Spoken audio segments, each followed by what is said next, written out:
My name's Tracey and my church at the Margins community is called Recovery Church.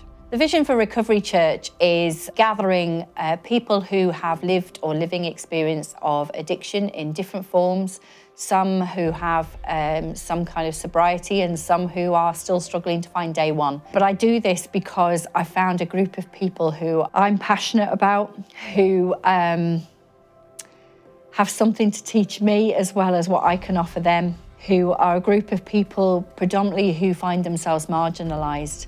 And I want to be in a place where I can help them find some hope.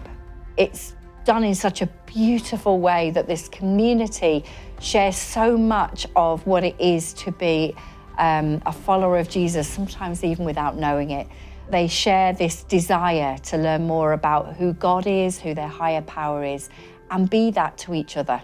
So if you wanted to start a recovery church, I think my first question would be, are you in contact with people who are seeking recovery from addictions in the first place? This is not a community that you build, that you do something to people.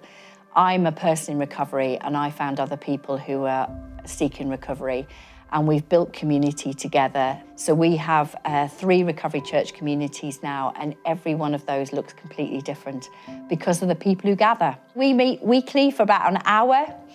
We gather around tea and coffee and hot chocolate for half an hour before the service even starts. We're in community together, sharing some fellowship with one another. Then we gather and we share how the week has been in life and recovery. We share our gratitude, we share our laments and our joys. We pop an awful lot of party poppers as we want to celebrate the small wins in life and recovery that maybe other people wouldn't celebrate, but we do. And then we light candles together. And we light candles to remember those people who are on our hearts this week. So it's quite liturgical in many ways. There's quite a lot going on that we might recognise in church, but it just looks very, very different. It's a unique space that I have never experienced anywhere else in my life. They can talk about their struggles with family, with friends, with their daily struggle with what it means to live with an addiction, but knowing that they're in a space where they're not going to be judged by anybody else. The Recovery Church community have taught me so much about God and the nature of God, about the nature of forgiveness, the nature of grace and mercy.